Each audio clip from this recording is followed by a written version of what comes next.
Hey, this is Anney. And Samantha. And welcome to Stuff I Never Told You, a production of iHeartRadio.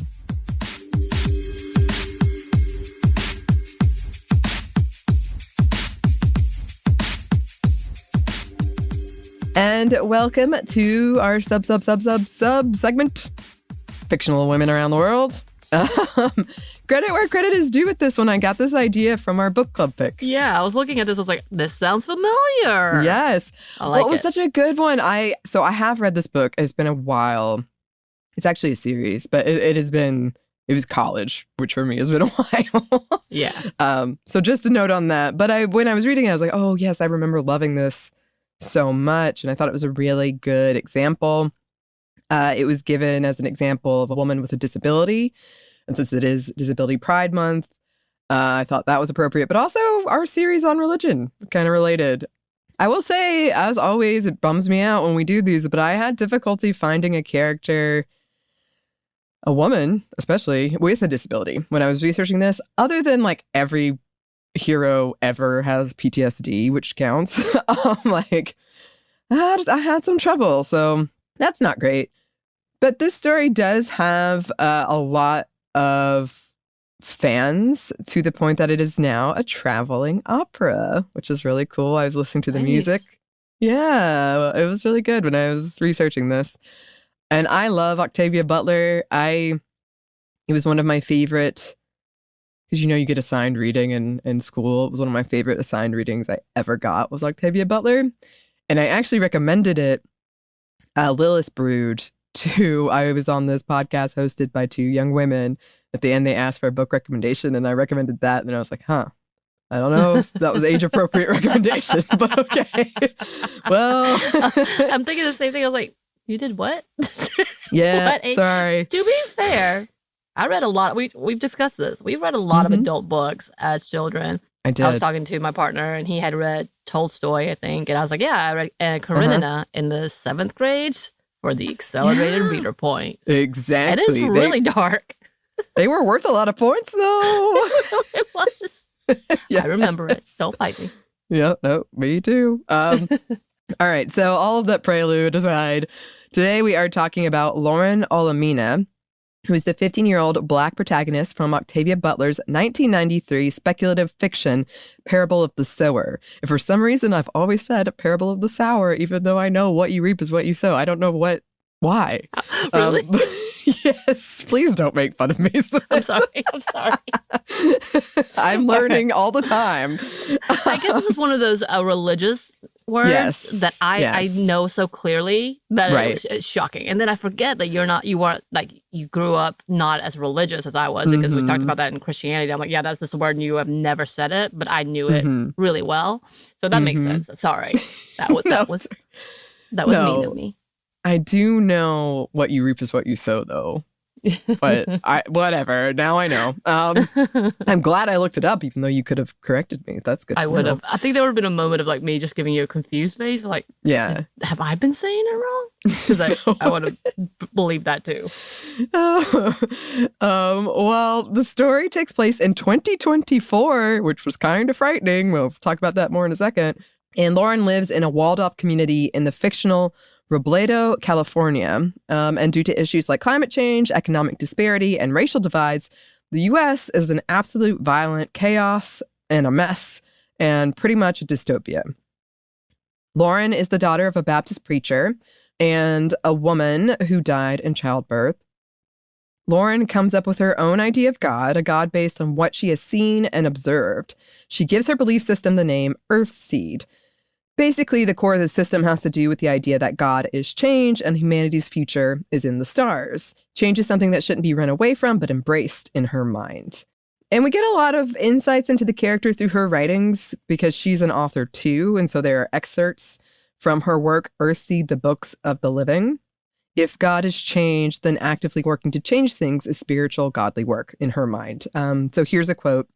At least 3 years ago, my father's God stopped being my God. His church stopped being my church. As she shares her ideas, it becomes clear that her beliefs resonate with others, and it makes her goal feel like it could be a reality. With the imminent destruction of her community hanging over her, she takes measures to prepare for the coming evacuation. Her dad is also worried, but he's worried about a condition, too, that she was born with called hyperempathy, meaning she can feel the pain and pleasure of other people. And this was caused by her mother abusing drugs during pregnancy. It can be something that is debilitating, but also is something that gives her the ability to interact with others in a way that other people can't, particularly after the place she lived in is destroyed. It highlights and heightens her compassion as she encounters others who are lost in one way or another along the way, often accepting travelers into her fold after hearing their tragedies. Through her actions, she builds a reputation, and people are drawn to her and her teachings in the promised land of Northern California. She garners respect through her teachings and actions. For a long time, she tries to hide her disability. And on top of that, not everyone, including her best friend, are on board with her beliefs. And I did find a lot of essays about this book, which is really cool. I love. And one of them, here's a quote from Tamisha A. Tyler. "The person who would lead us to something better, a teenage androgynous-looking Black girl with a disability who dresses like a man for her own survival, cares for those in her community through teaching and sharing her newly found religion, and who survives by any means necessary. Lauren shares her thoughts via journal entries, and in doing so, allows us to see through her eyes, offering shrewd insight into the world from her home in Robledo in 2024. The daughter of a Baptist preacher and professor, Lauren begins our journey by rejecting her father's Christian God in place of what she calls the God of change. All that you can touch, you change. All that you change, changes you. The only lasting truth is change. God is change." And she's literally aiming for the stars. Here's another quote. "Octavia Butler's parable novels, while ultimately a mechanism to provide commentary on race and gender in America, essentially serve as the coming-of-age story of Lauren Olamina. Lauren continuously discards elements of her identity in exchange for new characteristics that enable her to evolve and survive. She eventually becomes the shaper of a progressive, wealthy, successful, and wide-reaching religion, Earthseed, acting as a quasi-totalitarian demigod. Just prior to her death, Lauren sees her childhood vision come to fruition when Earthseed sends its followers into space to live aboard a starship. And yes, she loses her family to a violent attack, along with most of her community. And she does spend time disguised as a man for her safety.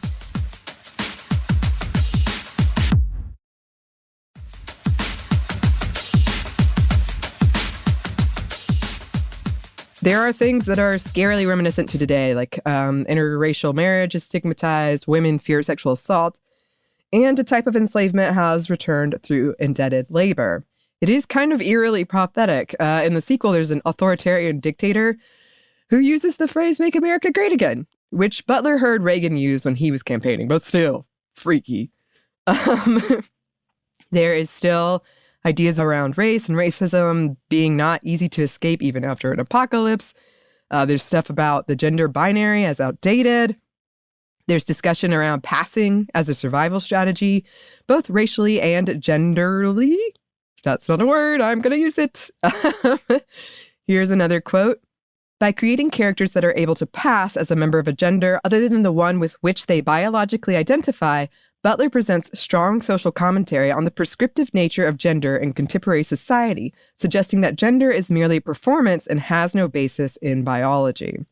And then another quote, "If Lauren must pass as male in order to survive, then what hope is there for Black women?" So there's a lot of talk about being a woman, being life-threatening. So here's another quote.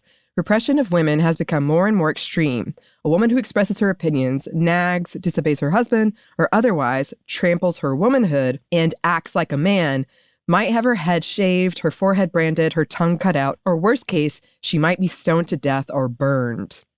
In her ability, this hyper-empathy has been likened to several real-world things. And I actually wrote a character like this too, and now I'm wondering if I was influenced by this and didn't know.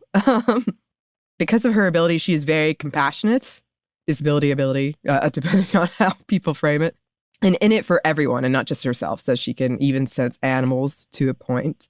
But there is some discussion from her, too, about the duality of disability. So here are two quotes. "But if everyone could feel everyone else's pains, who would torture? Who would cause anyone unnecessary pain? I've never thought of my problem as something that might do some good before, but the way things are, I think it would help. I wish I could give it to people." And then on the other hand, Take my word for it. Bad idea. Self-defense shouldn't have to be an agony or a killing or both. I could be crippled by the pain of a wounded person. I'm a very good shot because I've never felt that I could afford just to wound someone. And then there's also a lot of discussion from this around community as something necessary for survival. And Lauren goes from kind of a dog-eat-dog mentality to a more community-based mentality. And a part of that is pushed by her hyper-empathy. And I'll also say when I was researching this, a lot of nerds, from the fondness of my heart, fellow nerd, connected to her because she was an avid reader and writer. So liked that. Yeah, but I really recommend these books if you haven't read them. They are frighteningly relevant. Right now. Like, there's a lot of stuff about climate change, racial unrest. It's scary. It's scary. It's a lot. Maybe it's too real. It is. Ahead of its time. It's not often I hear that term and I kind of am like, yeah, sure. But this one I'm like, no, it's ahead of its time. Too true. Yes. So go check it out if you haven't checked them out already. In the meantime, you can contact us with any suggestions, be they book or character, at our email, which is stuffmediamomstuff@iheartmedia.com. You can also find us on Twitter at momstuffpodcast or on Instagram and TikTok at Stuff Mom Never Told You. We have a TeePublic store. You can check us out there. We have a book. You can pre-order it on stuffyoushouldreadbooks.com and on Audible. Thanks as always to our super producer, Christina, our executive producer, Maya, and our contributor, Joey. Thank you. And thanks to you for listening. Stuff I Never Told You is a production of iHeartRadio. For more podcasts from iHeartRadio, you can check out the iHeartRadio app, Apple Podcasts, or wherever you listen to your favorite shows.